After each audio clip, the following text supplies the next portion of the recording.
Hi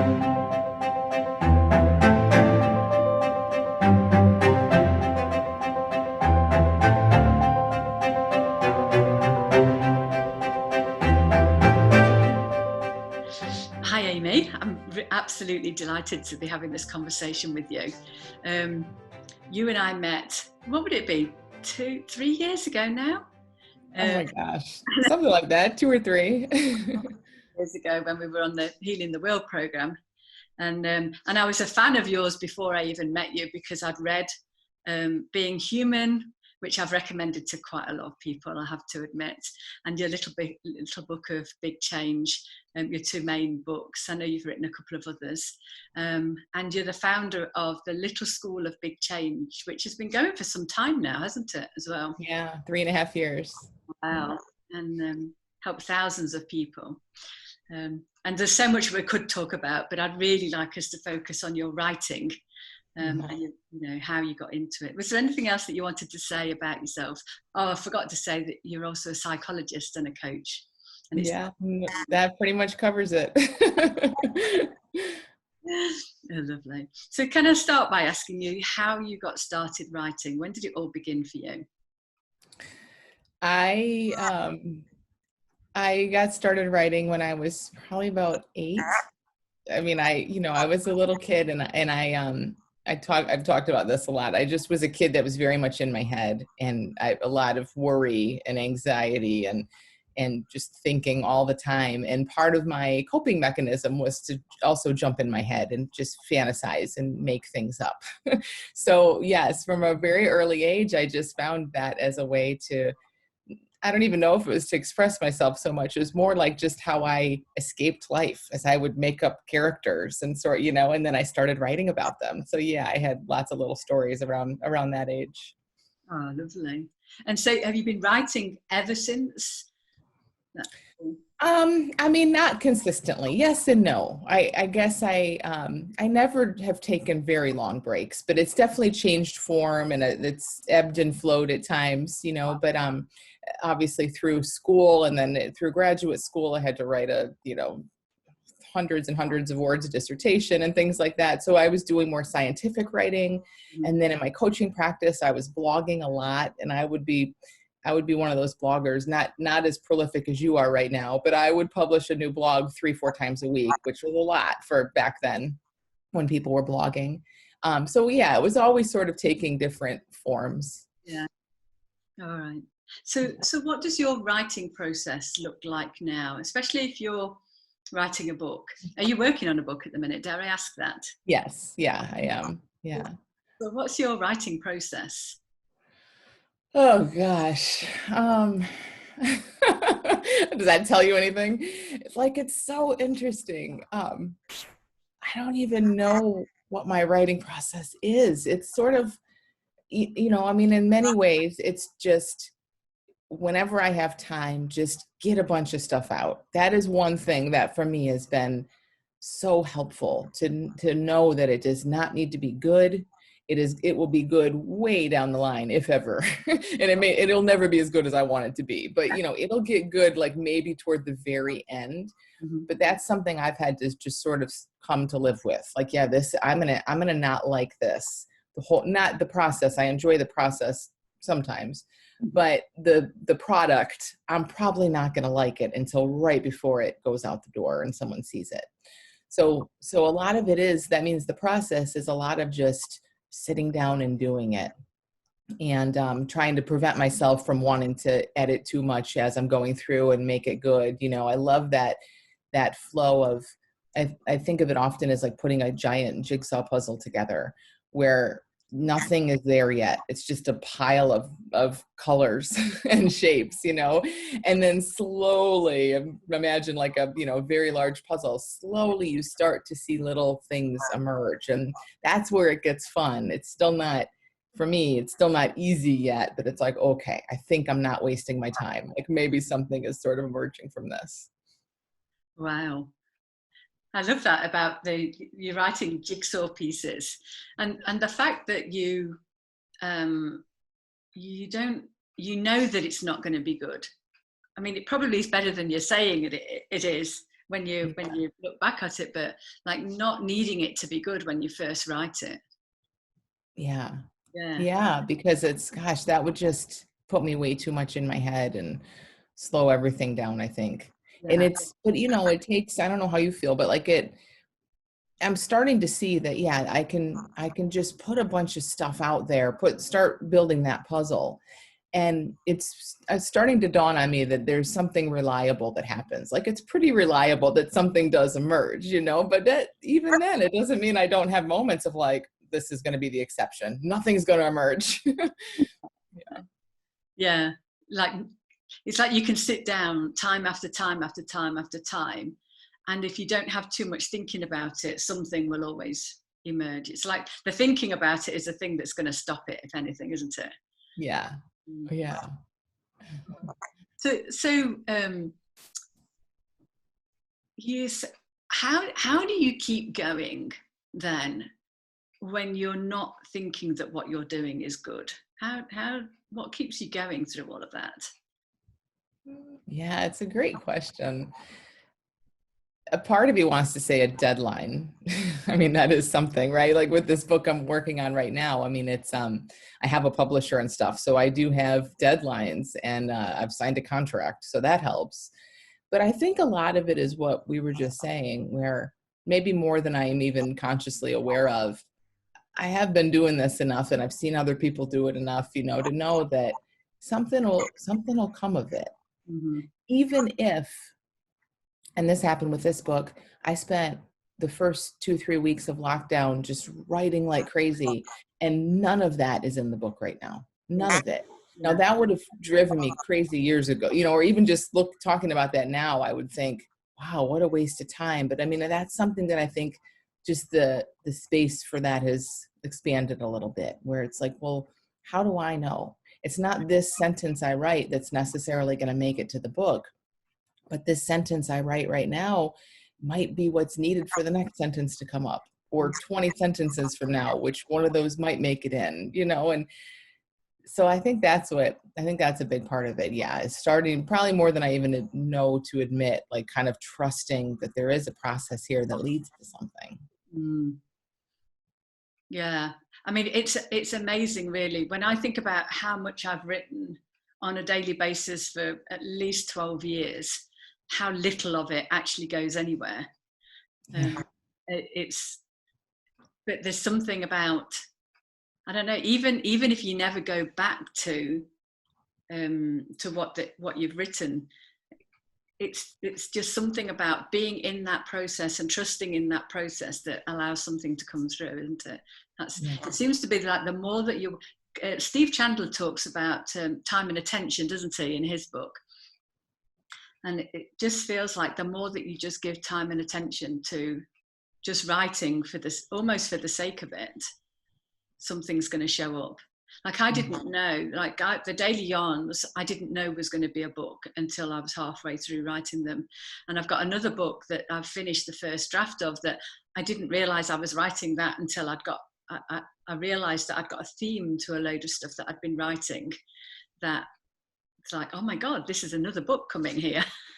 I love that, though. I mean, and that's really big for people to see, because I think at one point years ago, I would never have thought it could work that way. I thought you sat down, you decided to write a book or a collection of stories, like you knew ahead of time, you did an outline, and then you just followed your outline. That's how I was taught to do it in school. So, but I love that it's so big to see that, yeah, this so much, I think, of what you're saying is, because that's similar for me too. One of my books is just a collection of blog posts that I had no clue that was going to be in. Two of my books actually are that. I had no idea. It's fun to see that it can work that way. Yes. So you talked about the fact that your book is not good when you first started writing it, but it will get good. So assuming you're talking then about the editing process. Editing, but also something in that process of, as those things emerge, still with me before anyone's edited or seen it or anything, as those things emerge, it's like, that's where it starts to take shape, and then then that might again mean that like it did with this book, that a whole few weeks of work just goes down the drain. But at that point, it wasn't that big a deal because I knew where the shape was. I knew like, oh no, this is what it needs to be like. So it didn't even bother me to throw away 3 weeks of work really, because now I had some clarity, So I don't know if that makes sense. It feels very like vague to talk about. I'm sure it makes sense to you, but yeah. So partly editing, but also just partly for me, it feels like, and I don't know if this is how universal this is, but it feels like I just have to get in there and do it and do it and do it before I even know what I'm writing about. For me, like I love the editing process. That's the most fun part. So it's sort of like once I get over that hump of just getting a bunch of stuff out, and now it's started to kind of take some shape and I see where it's going. Yes, then that making it sound good is sort of fun. But I don't know, again, for me that just comes kind of way at the tail end of things. It's a little bit throughout, but it's sort of more toward the end. So what happens is you just write and write and write until you've got. How do you know when to stop writing?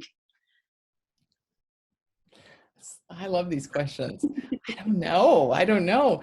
Like, I think, I don't know, maybe I just get bored or because the thing is, I'm never really stopped. I suppose when the book's off to print, I'm stopped with that book. But, like I sort of know I can always go back. So there's not a whole lot of thinking about when to stop. When the well comes up dry, then I just move on to the next chapter or the next idea or something. Yeah. All right. So you've got your body of work. And so how do you go about shaping it? Do you have a way of doing that before it gets to the process? So here's how I did it for this book that I'm working on now. I had to have a very loose outline just for the publisher, which I would have probably done for myself anyway, but it's not so much a outline I'm going to stick to. It's more just like, here's the flow of ideas of how I think this is probably going to flow. So I have that super loose. I'm totally willing to scrap the whole thing, but it gives a bit of a skeleton to things. Mm-hmm. So I just start writing around any of that, not at the beginning necessarily, but around anything that kind of jumps out as like, oh, this is easy, or I think I can just, pick something here and just, start. So start writing around some of that.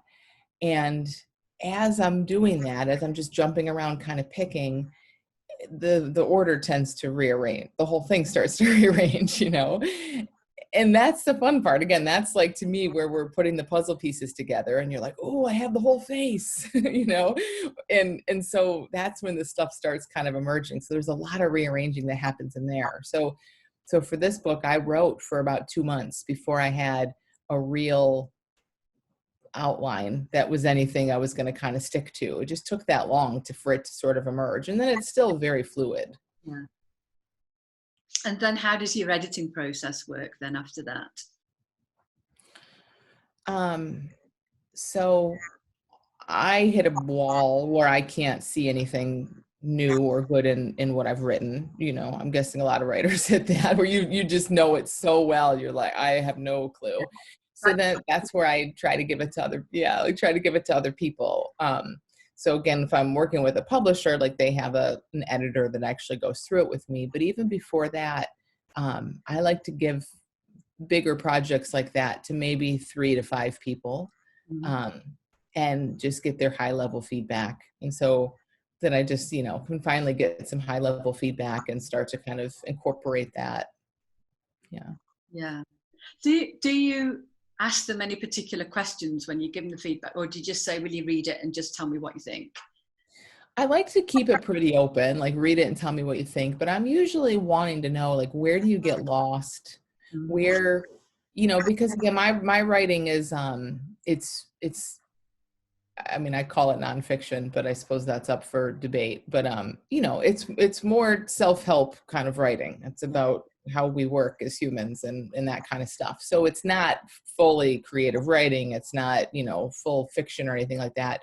So it does have a flow, and I'm writing for a purpose to get people to wake up to something. Yeah. So that's mostly what I want to know. Yeah. It's like, I'm so close to what I share, like, where do you get lost? And that's why when I choose these people, I like to choose one or two that do know what I share really, really well.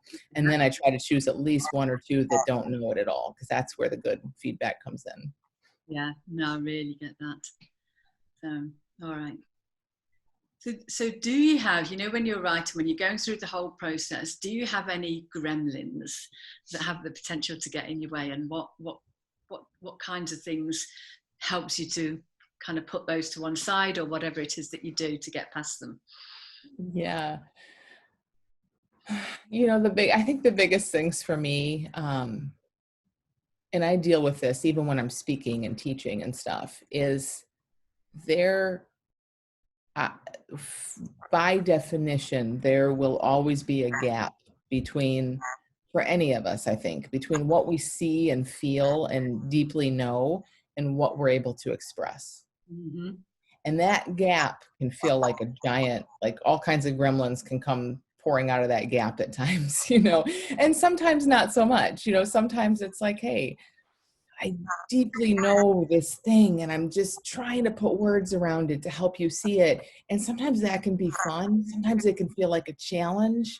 It can be the most exhilarating thing of what I do. And it can also be hell on earth. And that's where all the gremlins can come in. Like, you're not like, is this translating? That's probably the biggest question. Is this translating? Like, are people even like, what the heck you mean, but is anyone else going to understand that? And again, that's all I can do there. I think what helps is I can be bombarded with that. But I think all I do is just keep going. And then just like we're saying, like get feedback, and people just have to be honest and tell me if they don't get it. And then I have to go back and rework it.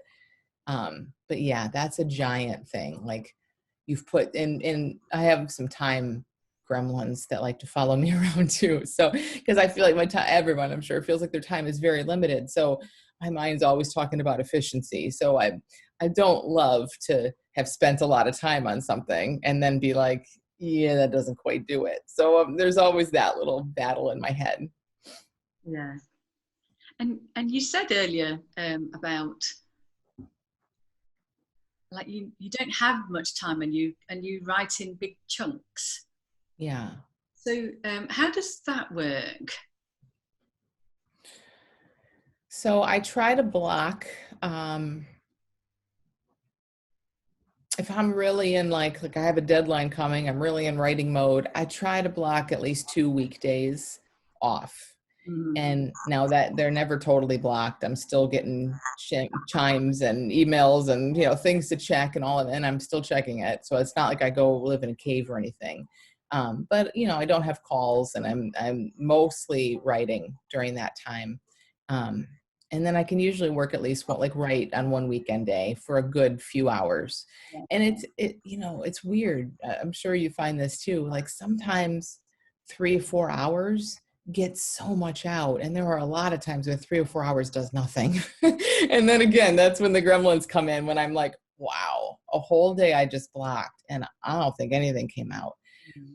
But what's interesting is, again, I've tried to just zoom way out, like from up in an airplane. If I look down at this whole process, I can't say that 3 or 4 hours where I maybe wrote half a page didn't do something, because it just tends to feel like the next time I sit down, even if I only have a half hour the next day, that comes faster. Or, it's not perfect. It's not perfect, but there's something that just leads me to believe that doing it this way does end up getting to where it needs to go. So yeah, so that's the long answer to your question. I try to block time, and that tends to do it. It intrigues me because so many people that I talk to have got different ways of kind of managing their time, or the way that they think about it and allocate time, especially with people like you, when you've got small children as well still to look after, and family life. And yeah. So lots of the people that I work with, they think sometimes that if they haven't got a routine of writing every single day, that there's something wrong, that there's a way that you must be doing this. I think one of the things that I really want to show people with these interviews is that there's no two ways that are exactly the same. There's not a perfect way to get your work out, is there? Yeah, I definitely don't write every day. Even when I have deadlines coming, I don't write I just kind of can't, So, and it's okay. And I also want to say I always fall into this big pity party where I think like, oh my gosh, if I just didn't have the family to look after, if I didn't have this other work, if I could just go, yes, it's like that ultimate fantasy that I'm sure will be around forever of I just want to go get a little house in the woods. And that's how you do it. You just hunker down for 2 months and then you have a book. The more I even get closer to that, meaning even blocking a whole day and I see what happens, I start thinking, I don't even think that would work for me, that it doesn't feel to be a fantasy. Lovely. So you mentioned you've already published some books and you've got a publisher for this book. How have you gone about finding your publisher? I mean, is it the same publisher as before, or is it a different one? Yeah, it's the same. And this is not representative. So this is just how it happened for me. But I had self-published 2 books, and the publisher I'm with now, they found me. They found one of my self-published books, and it's not like I don't even think they read it, to be honest. But it had a catchy title. It kind of fit. It was more of made a business case for a hole in their business that they were looking for authors around. So they approached me and said, "Hey, what would you maybe want to write about?" And so that's how that happened, which was really awesome. And I didn't appreciate how rare that was and how easy it was at the time. This was for the Little Book of Big Change. So when that came about, and I was just starting to be free of my own habit and really help people with habits, so it kind of just all came together perfectly. So they sort of offered me a contract, and then I could go find an agent, which was very easy because I already had a book contract. So then I could just ask people like, hey, who's a good agent? And that all worked out pretty seamlessly. And then for this book, yeah, again, it's the same publisher, and they kind of said, hey, we're looking for someone to write a book around this. And I didn't have to do exactly what they said, but I knew from the basic idea, it's around negative thinking, painful thinking. Like, yeah, I can write that book. I can do it the way I want. I can do it my own creative way, and it would also sort of satisfy what they're looking for. Yeah, but I'm really glad that you said that you've self-published first and then the publisher found you, because I know even I did up until recently thought that self-publishing meant that I couldn't then find a publisher. It's not necessary that you have to wait to find a publisher, because I mean, I was very lucky because my very first experience, I got the first publisher that I approached, which then, like, nobody told me that was impossible. Yeah. But it is that it doesn't always work in the way that we think it does. Right. And so yeah, I really like that, because I don't know too many people who have self-published first and then found a publisher. I think it's a great way to do it for a lot of reasons. I mean, it gets if you have something ready, it gets it out there. And then especially if it does well, and a lot of self-published books don't do great just because we as authors don't really know how to market and do all that stuff. But, even if there's any bit of sales, you have that to show. And I think you could still, this was my thinking always was, hey, I could self-publish this book. And then rather than having to write a book proposal to send to publishers, I have the book, I have the whole book. I'll be willing to edit it if they want and change it up. But I mean, that's a heck of a book proposal. It's the whole book. Yeah. So yeah, it's kind of the best of both worlds. Yeah. I think you're right, definitely, about the marketing of self-published books. I mean, it was interesting to me that I self-published the Daily Yarns, but for me, that was more about the experience of self-publishing and like, I've done no marketing of it whatsoever. I mean, I've done the tiniest bit, but I know that for the other book that I've written, I have actually written a proposal and submitted it to publishers. But I also found that how useful it was to write that proposal. And I found that writing the book proposal, you have to think about the marketing of it. And Yeah. I remember when I was writing it, thinking, even if I go ahead and self-publish, this was a really useful exercise to then think about the marketing of it. So, okay. So how did you go about finding your agent then? I know you had your book, and so that would have made it a bit easier for you. How did you? Yeah, all I did was at the time I only knew a few people that had published books with traditional publishers, and one of them happened to be in my sort of genre of self-help-ish. So I just asked her and she said, "Here's my agent." It was really easy. And it turns out, again, it was one of those things that's like, wow, I had no clue how great this was, because it turns out he's a really great agent, and he's represented like Gabby Bernstein and a lot of big people that, okay, if I had known that, I probably would have been intimidated and maybe not even reached out. So I'm glad I didn't know, but it worked out well. I think there's a lot of things about when you first start out writing a book and wanting to publish a book, like if we knew more about what was going to be involved, it might put us off writing. Yeah, for sure. And just the whole process, I mean, every time I write something like a book, I just have it's just such a emotional roller coaster. When it's coming together, it's amazing. It's the best feeling in the world. When it's not, and no matter, like, there's always moments, even just one little piece writing, there's always moments where it's just like, I don't think there's anything here. Like, I think this is nothing. And that's just, I don't know, maybe it's just me, but I definitely have the emotional roller coaster of it. And again, if we knew too much about that and all that, we might just kind of go away from the whole thing. So it's probably good that we don't. The thing that interests me is, like, so many people like they have that urge to write the book, and nothing will stop them, will it? Yeah. Like, nobody. One of the things that I say to my groups is that, like, nobody is saying you have to write a book, but there's something in you that wants to come out. And for me, it's like trusting that if it feels so strongly that you have to write this, then trust it. Yeah. And then kind of it helps me anyway, kind of with all the process and everything. Yeah, definitely. So can I ask you for, if you were to give one tip to somebody who's just starting out on a road to writing the book now, what would you advise? So now I think with any tip, it might not work for some people. So this is just what I think probably is like the most true in general and helpful in general is, and I was reminded this many times, like, don't write the book. Don't start off writing the book, because that's just going to it puts all this structure and pressure and expectation and all this stuff.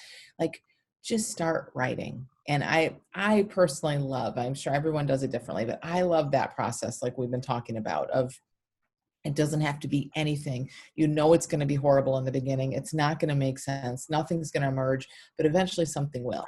Because I think it just gets us in there doing it. And I see that's a huge thing that kind of stops people is they, 2 days in, they're like, well, nothing's emerged. And I just want to be like, 2 days? Are you kidding me? I haven't even written a sentence yet. Like, it takes time sometimes. Yeah, no, I love that. For me, it's to do with just write. You have no clue whether it's going to be in the book or not. Yeah. But a quote just popped into my head now.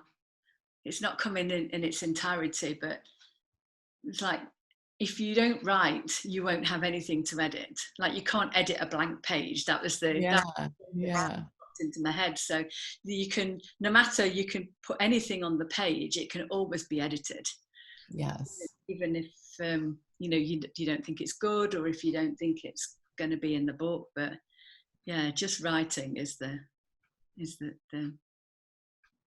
really good advice. Yeah, and I heard an author say recently that and this was so helpful for me, that his average number of rough drafts, it was huge. It was like 50. You know, like he might go through 50 iterations of a piece before it's done. Now that might be kind of extreme, but that was so helpful for me to hear, because I do think we have this idea, maybe it's because of how our schools work and stuff, but I know when I learned how to write in school kind of in a proper way, you know, you have a rough draft, you maybe go through 2 or 3 edits, and then it's like due to the teacher.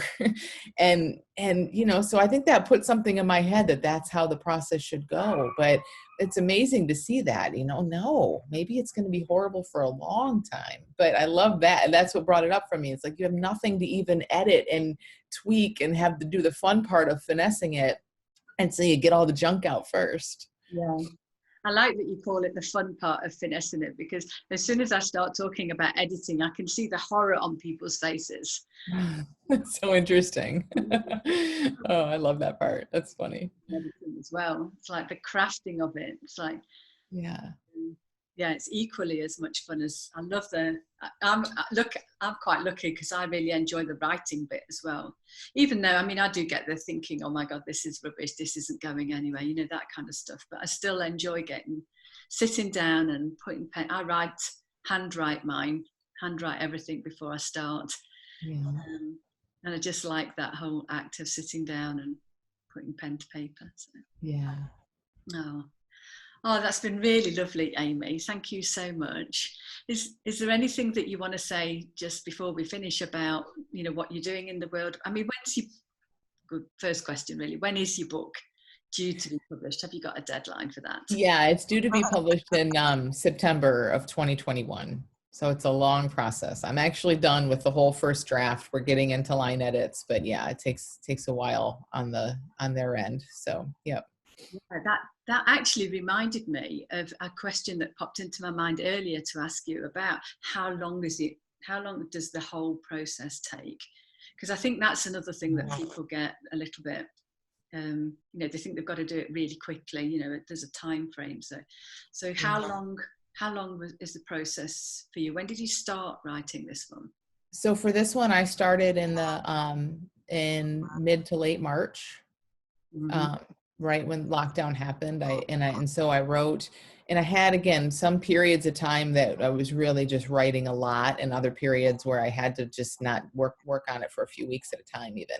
So March is when I started. I did a lot of writing over the summer, and I pretty much had a full draft of the book around September, early September. So I don't know if that's long or not, but you know. Yeah, a few months.